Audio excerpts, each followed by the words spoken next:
Predominantly, the violent crime affects working class people, and they don't care about them. They have to look like they care about it. Whereas this antisocial behaviour affects middle class boomers who don't want to see their lovely park areas sullied by gangs of youths, and so it's far more electorally viable. So they actually care about something that is, quite frankly, nonsense in comparison.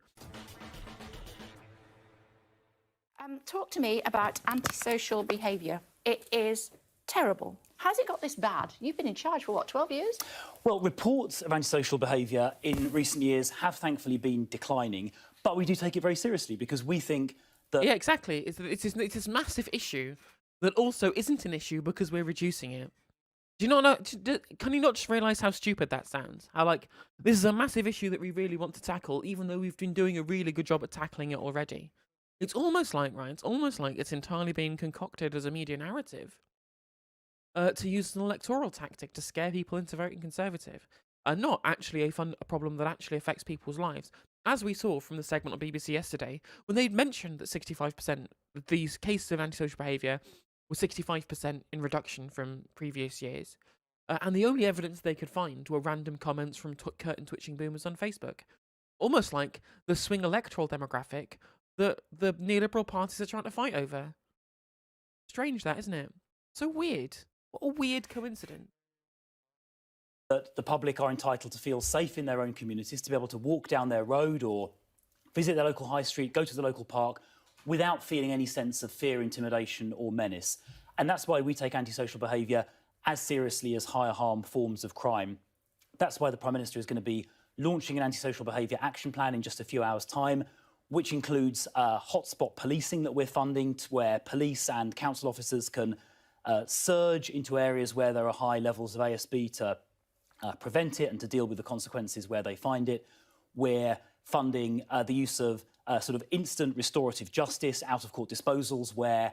I think it's the reason why they're specifically saying we take this form of crime just as seriously as high forms of crime is because predominantly the violent crime affects working class people, and they don't care about them. They have to look like they care about it.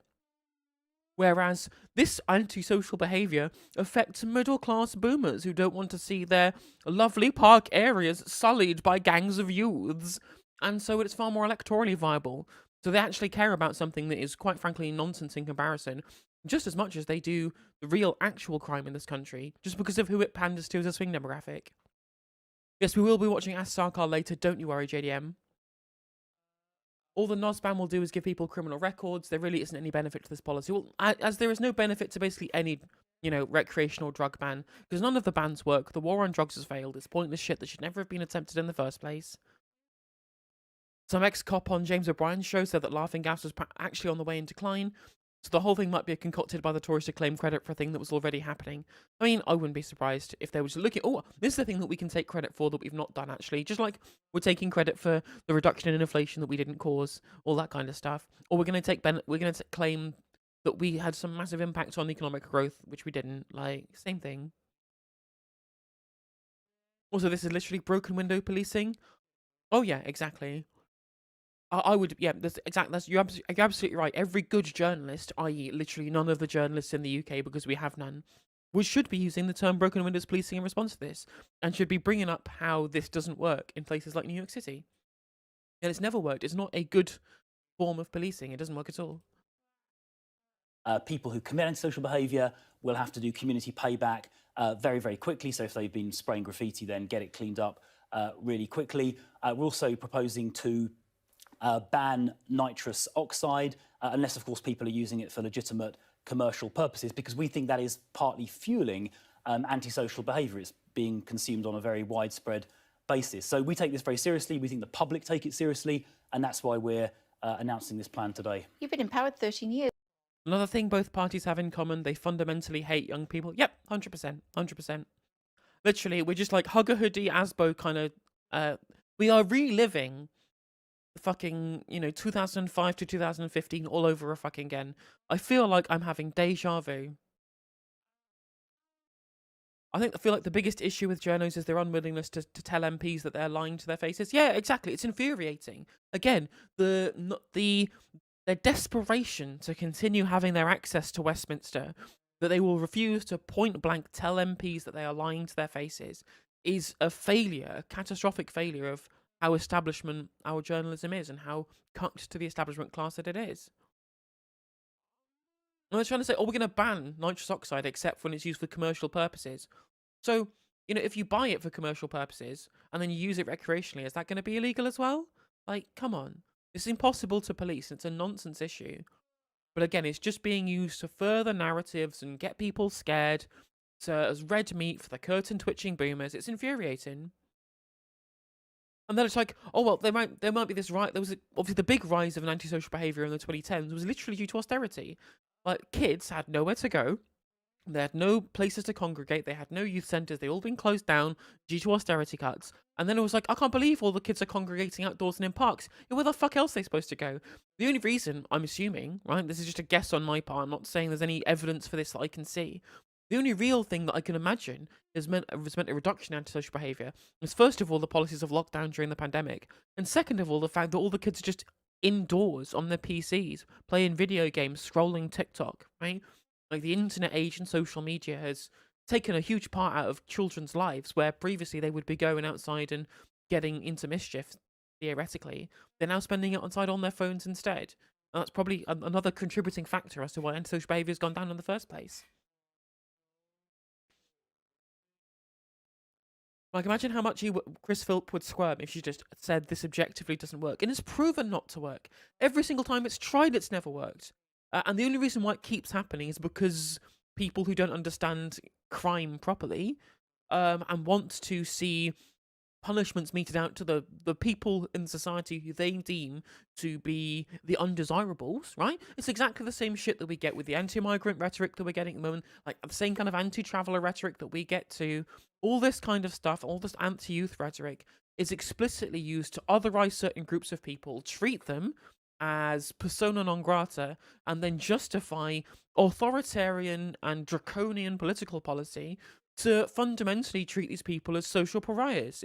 It's horrendous, and it's only done for electoral reasons. That's the problem. It's only done as for electoral reasons, and I hate to be a fucking liberal about this, but this is fundamentally comes down to a failure of our democratic process, the failure of our electoral system, where literally the only people whose votes matter are a tiny proportion of suburban or rural swing voting boomers, and that's it. And it's destructive to our politics.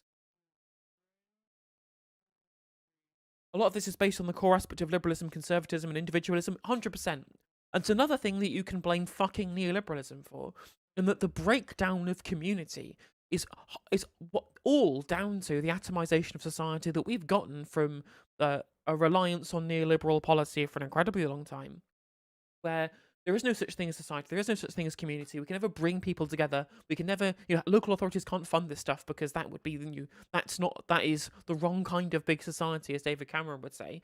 And this engenders this selfish and kind of grasping simpleton mentality in so many people within local communities because they fundamentally see people as enemies and rather than as members of their own community. Rather than seeking new humane solutions to these problems that involve some amount of new public investment, they just want to see punishment because they fundamentally have lost the connection to these people in the first place. I lived on a council estate 30 years ago, so now I'm excused from being completely anti-working class. I mean, the kind of that mindset's fucking everywhere amongst, like, ex-working class boomers who now have very lucrative pensions, right? I saw someone in the comments of a Twitter thread I was on saying, oh, these middle class people who hate landlords, they don't know what like's really being like when they go back to having their Starbucks coffee and eating their quinoa. They're like, I afforded a house myself. And then the replies were like, how did you manage to afford a house? I was like, yeah, I worked 3 jobs. What is actually an ideological issue is being framed as a class issue there. Saying, well, no, I ideologically believe that working class people should have to work 3 jobs to own a home, is the point this person's making. They're not making a point that's that's based on any kind of class politics. They're just saying that, well, I'm working class, you disagree with my ideology, therefore you must not be part of the same class as I am. Which is nonsense it's nonsense the way these people talk about this stuff. Yeah, actually, I think you'll find working class people love working 3 menial jobs to be able to afford the basic necessities of life. You middle class fucking latte enjoying soy boy. It's bullshit. What the fuck is this?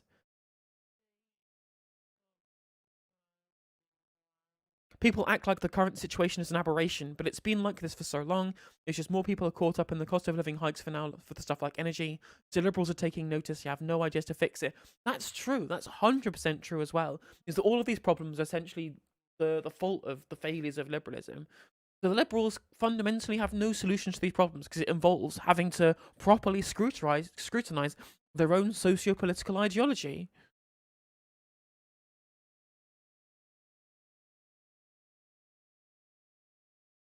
Is what's taking you so long? Well, as I say, antisocial behaviour, reports of antisocial behaviour have been falling in recent years, which is very welcome. Overall crime, actually since 2010, has dropped by 48%, according to the crime survey, which is also very welcome. But we're not complacent and we'd like to do a lot more. Hence the extra police officers that are being recruited by the end of this month, just a few days' time.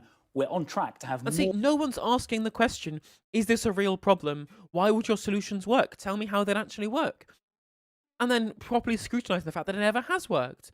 It's infuriating that our journalists just don't have any kind of political nous to them. Fucking Sky News, if you're watching me, right, your Comcast bosses want to hire me as a journalist to actually scrutinise these people properly. I know you won't obviously answer this, you're not fucking watching, are you? But if you did, I'd take the job in like an instant. Watch these people fucking squirm whilst they ask them actually incisive questions. The same incisive questions that Kay Burley would be happy to ask somebody like Mick Lynch, for example, but neglects to ask somebody who works in Westminster who they actually need access to. Yeah, okay, because the windfall tax only addresses the failures of the system once you've had the failures happen, rather than stopping them at the source, right? It's ironic how Keir Starmer spends his entire time saying, oh, well, I hate sticking plaster politics. I hate this kind of stuff. Yet his kind of flagship was saying, oh, well, we were the ones who decided to create the windfall tax policy. We were the ones who suggested the energy price guarantee, even though it's actually the Liberal Democrats who suggested the energy price guarantee. Because both of these things are just failures of the system as it exists, which can have be patched over through additional government borrowing, for example, with energy price guarantee, or having to tax away the windfall profits of gigantic fossil fuel companies that should never have had that money in the first place if our energy system was sensible. Or that's probably the problem is Keir Starmer is not a sticking plaster. He will the problems will continue to be bad and get worse under him. They'll get worse slower than if it was Rishi Sunak, granted, but they'll still get worse. And so the country will still decline, right? Electing Keir Starmer does not change fundamentally the issues of this country that are giving us the decline that we're in right now. More police officers than we've ever had at any time in this country's history. It's also why we're launching initiatives. How many we're like going to this. have? Sorry? How many police officers will we have? Well, we're on track to get up to about 149,000. The previous peak, which was in 2010, was 145,000. But we don't know the exact figures, but we're sort of on track to deliver that. Okay, do you We'll know for sure by the end. Have you noticed how many centrists call themselves social democrats these days? Yeah, it's fucking infuriating, isn't it? And they try and tell these people that the SDP had an official Marxist policy up until the 1960s, or that the Labour Party's clause 4 was essentially just Marxism, right? And tells people, oh, so you're a social democrat? I mean, what? So, like, how long you've been into Marxism? And they go, Marxist? Me? No. And I'm like, social democracy is an ideology rooted in fucking Marxism. Jesus Christ. I've seen people on politics shows like Tory types trying to tell us that the Conservative Party of today is a social democratic party. Like their social democratic policy is if taxing and spending is like the be all and end all of social democratic policy. And they don't even subscribe to Keynes, right? Exactly, they don't believe in deficit spending whatsoever, unless they really, really have to. And essentially, their understanding of social democracy is when the government taxes and spends. And it's the more it taxes and spends, the social democracier it is. And when the government taxes and spends on everything, then it's vuvuzela. That is literally, as far as they're concerned, the definition of social democracy. It's a choice between collapse at 100% speed with the Tories or 80% speed with Labour. 100% JDM, you're absolutely right. End of April. Do you think the fact that you got rid of 21,000 police officers previously partly means that we've seen antisocial behaviour rise on the streets? Well, as I say, reports of antisocial behaviour have been going down. I actually think it's important as well to recognise, Deletion Quarter, is that social democratic parties have all moved right as well, right? Like, all of the social democratic parties are just centrist parties or neoliberal parties right now. I mean, even the one social democratic party that I could trust to properly actually be a social democratic party, in the Arbeider Party in Norway, they're now just a centrist party as well. So, like, none of the Soc parties are social democrats anymore whatsoever. They're all just centrists at this point. So, yeah, maybe that's why, another reason why they're doing it. Back to the actual video, though. Sorry, I got sidetracked by some really good points in chat. Is that he's saying, obviously he's saying, you know, anti-social behaviour shouldn't be a problem because it's gone down, but actually it is a problem because we want an electoral tool. He's now also saying, well, no, we're hiring loads more police officers, even though they cut a load of police officers due to austerity. So saying they're going to have the police officer numbers back to where they are now from where they were in 2010, when the population has increased by 5 to 10 million since that point in time, means that we're still on a lower amount of police coverage than we previously were per capita when they took power in 2010. And that's not even being questioned on the fact by Kay Burley, who've just had this massive fucking expose of the police force in this country being completely ill-equipped to actually deal with crime and fundamentally racist, misogynistic, homophobic, and also transphobic, although, you know, the report didn't state that. And no one's saying, well, hang on a minute, if there's so many problems with the police, which every party recognises, every single party in the Commons has accepted the findings of the Casey report, why are none of the politicians actually coming and saying, well, maybe police isn't the solution to all of these issues? If we understand, and from the report that we've seen, that the police force in this country has fundamental problems on an institutional level, saying, oh, well, actually the solution to all these problems is just more fucking cops. Well, what more racist cops, more misogynist cops, more homophobic cops, more cops that don't prosecute in cases of rape? Like, why do you think, if they're so fundamentally bad at dealing with the real crimes that actually need sorting, that they're suddenly going to be able to properly deal with this theoretical scourge of antisocial behaviour, which you've just told us doesn't actually exist because the numbers are way down from where they used to be? This is completely incoherent. It's a cop-out. True. Very true.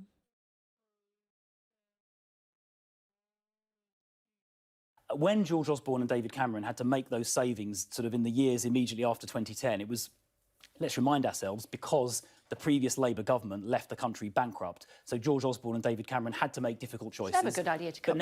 I mean, that's just fundamentally not true. A country with a central bank cannot go bankrupt. That's just a straight-up lie. That's a complete lie, right? The economy was not in a great shape, but we were getting growth. Gilt yields were at 1.8% in 2011.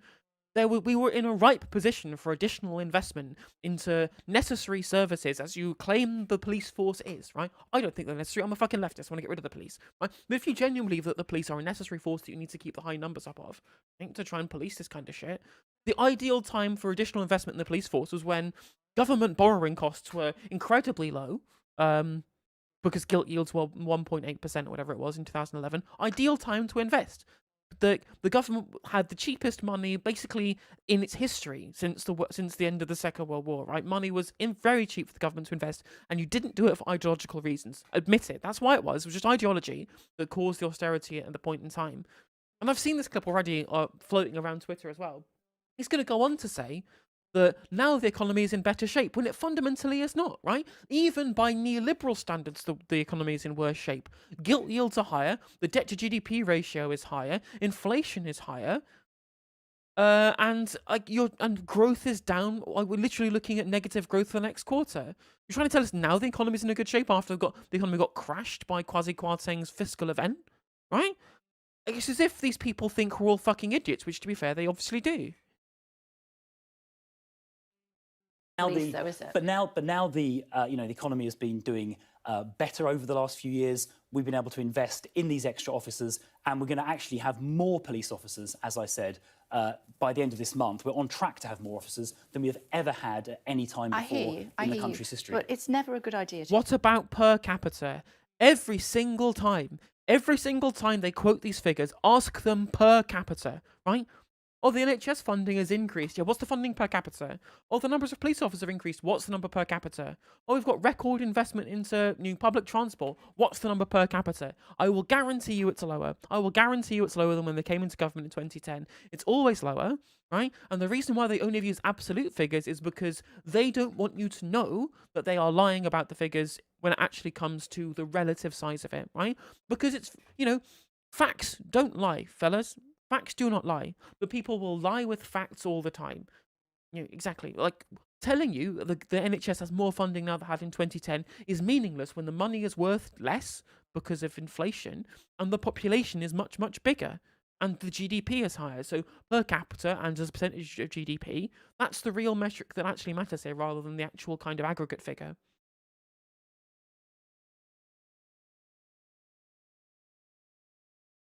Cut police, is it? Well, as I say, there were very difficult economic circumstances. The last Labour government bankrupted the country. Their then Chief Secretary left a note saying there's no money left. So unfortunately, David... That's a joke. It was literally a joke.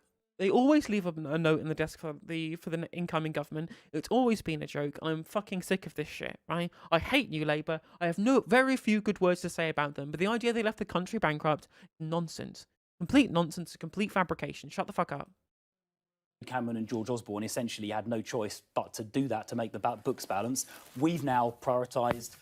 There's no such thing as balancing the books. And even then, you didn't balance the books because you ran a budget deficit for the fucking first 7 years of government. Like, the national debt continued to increase. The budget deficit did get lower, but you continued to run them.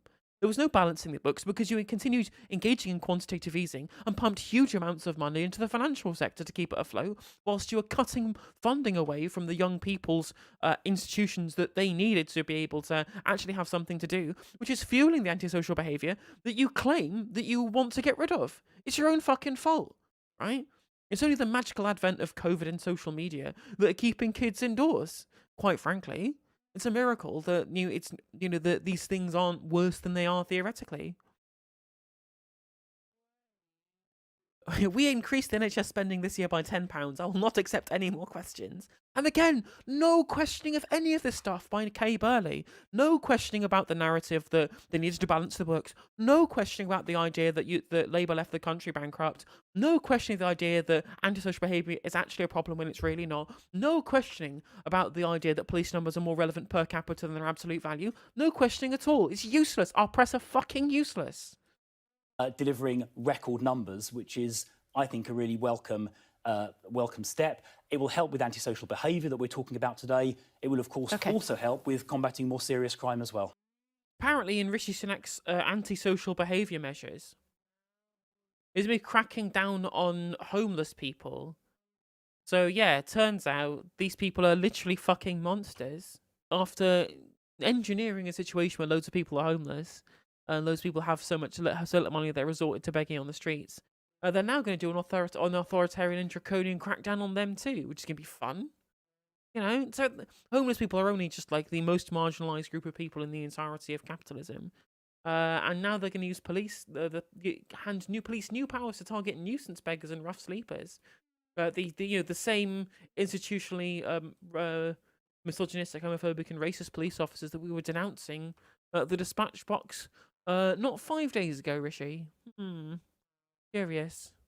Billionaire tells homeless people to fuck off. Yeah, I know, right? It's fucking scandalous, isn't it? Charities such as Crisis have criticised the Vagrancy Act for criminalising homelessness and begging, arguing that people on the street should be offered support rather than facing the criminal justice system. The Act was formally repealed last April as part of the Sentencing Courts Bill, but remains in place until its replacement comes into force. Offenders wearing jumpsuits will be able to wash police cars under the new crackdown, which will begin in 10 areas being rolled out across England and Wales next year. Brilliant. Again, literally every single article is just like, here's this thing that we can use to scare curtain-twitching boomers into voting for the most inhuman, draconian policies possible. Right at the bottom of the article is, we asked some experts about this, and they told us it didn't work, was stupid, and was inhumane. Oh no, and they hide at the bottom of the article. Actually, in fact, the BBC did an identical thing earlier today, right? I posted it on Twitter. Obviously, we were discussing the banning of nitrous oxide earlier on today, right? Look at this article that's released by the BBC today about nitrous oxide. And it's nitrous oxide, laughing gas overdose, left woman unable to walk. Terrifying new story about the horrors of cake.